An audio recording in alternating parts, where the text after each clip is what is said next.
Assalamualaikum warahmatullahi wabarakatuh. Di sini kami akan mempresentasikan diabetes mellitus untuk memenuhi tugas praktikum farmakoterapi yang diampu oleh Ibu dosen apoteker Maya Arpiani MSc. Sebelumnya, perkenalkan nama saya Nur Halimah Sadia. Di sini saya bersama dengan rekan saya yaitu Nurul Bariyatu. Jadi apa sih diabetes mellitus itu? Diabetes mellitus merupakan penyakit metabolik yang ditandai dengan adanya kenaikan gula darah yang disebabkan oleh terganggunya hormon insulin yang memiliki fungsi untuk menjaga homeostasis tubuh dengan cara menurunkan kadar gula dalam darah. Masih bisa terjadi kenaikan gula darah atau hiperglikemia, tingginya kadar glukosa di dalam darah pada pasien diabetes mellitus. Hal ini entah karena defisiensi hormon insulin atau insulinnya ada tetapi terjadi resistensi atau tidak peka sehingga tidak berikatan dengan reseptornya. Jadi di sini ada klasifikasi etiologi diabetes mellitus. Yang pertama yaitu ada diabetes mellitus tipe 1, yakni destruksi sel beta pankreas, umumnya berhubungan dengan defisiensi insulin absolut seperti autoimun dan idiopatik.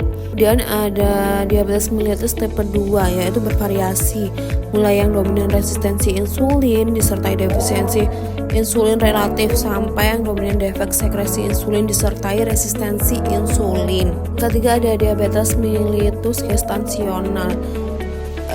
Diabetes yang didiagnosis pada trimester kedua atau ketiga kehamilan, di mana sebelum kehamilan tidak didapatkan diabetes. Kemudian yang terakhir ada tipe spesifik yang berkaitan dengan penyebab lain, bisa jadi disebabkan oleh obat atau zat kimia.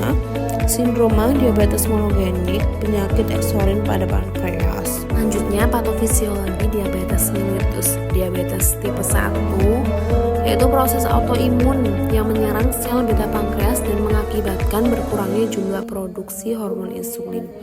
Diabetes mellitus tipe 2 yaitu adanya kegagalan sel beta pankreas sehingga glukosa tersebut tidak dapat dimetabolisme dan mengakibatkan resistensi insulin yang mengakibatkan produksi glukosa di dalam hati meningkat dalam keadaan basal.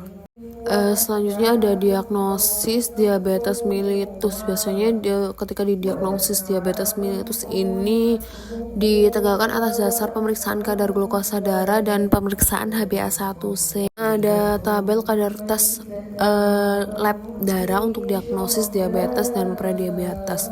Untuk keadaan normal yaitu HbA1c-nya yaitu kurang dari 5,7%, sedangkan glukosa darah puasa yaitu 70 sampai 99, kemudian TTGO-nya yaitu 70 sampai 139. Kemudian ada prediabetes, yaitu di sini prediabetes sudah harus mengatur pola hidup ya. Jadi HbA1c-nya yaitu di angka 5,7 sampai 6,4%. Kemudian ada glukosa darah puasanya 100 sampai 125 dan TTGO-nya yaitu 140 sampai 199. Sedangkan dikatakan diabetes yaitu ketika HbA1c-nya mencapai kadar lebih dari 6,5% dan glukosa darah puasanya yaitu lebih dari 126 dan TTGO-nya yaitu lebih dari 200. Untuk terapi diabetes mellitus yaitu ada terapi non farmakologi dan terapi farmakologi. Untuk terapi non farmakologi yaitu terapi nutrisi dan diet disertai dengan olahraga. Kemudian untuk terapi farmakologisnya ini diberikan dengan pengaturan makan dan latihan gaya hidup sehat.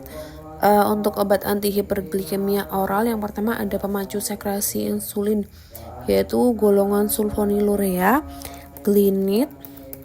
Yang kedua ada peningkatan sensitivitas terhadap insulin yaitu golongan metformin dan thiazolidinedion.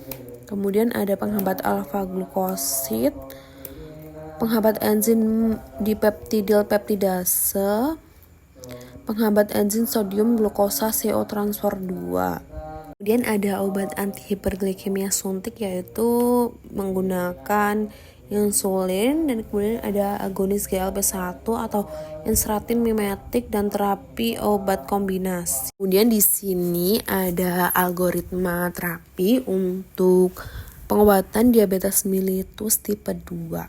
Untuk pasien DM tipe 2 dengan HbA1c saat diperiksa kurang dari 7,5%, maka pengobatan dimulai dengan modifikasi gaya hidup sehat dan monoterapi oral.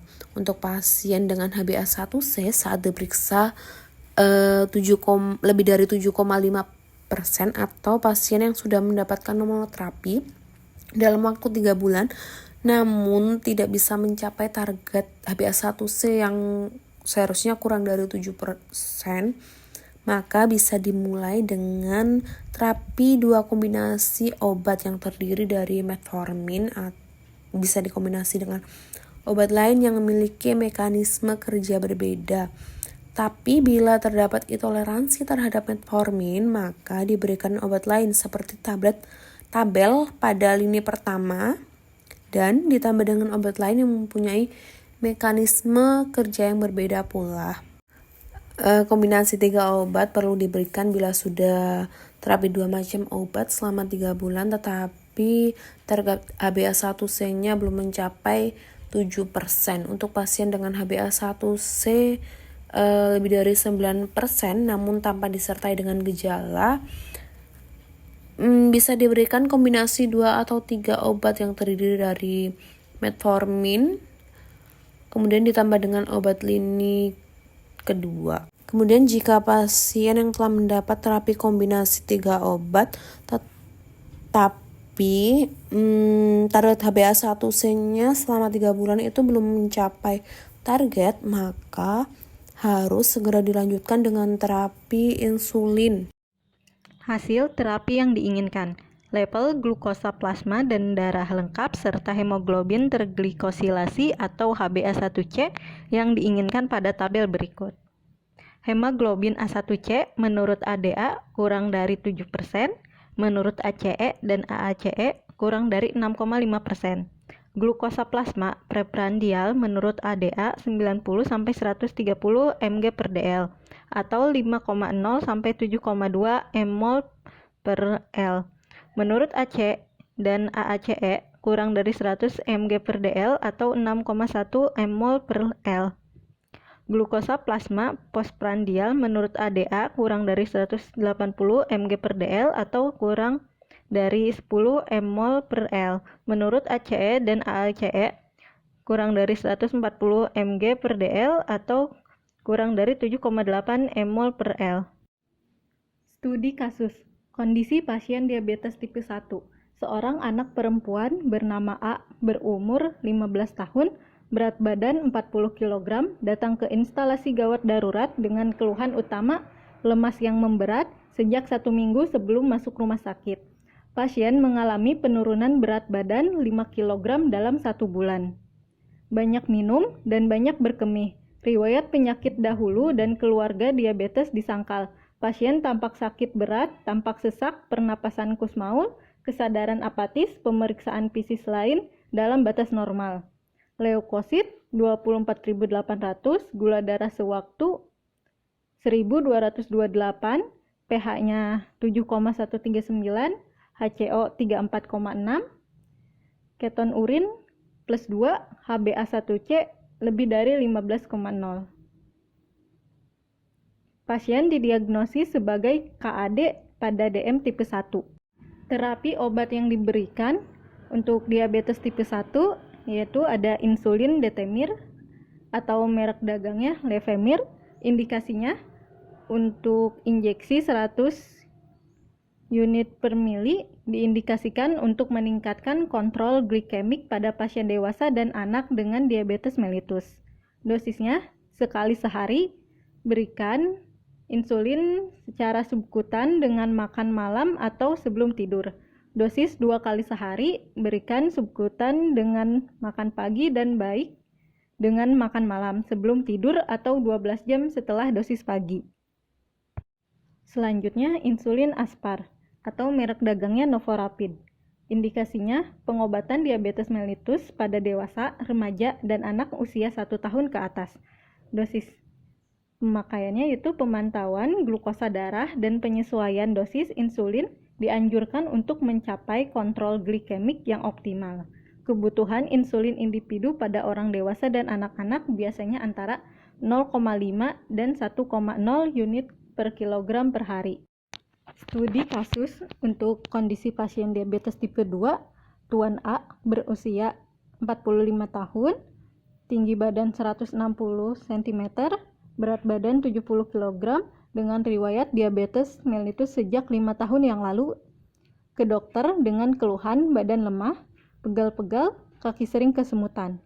Data klinik menunjukkan tensi darah 140/90 mmHg.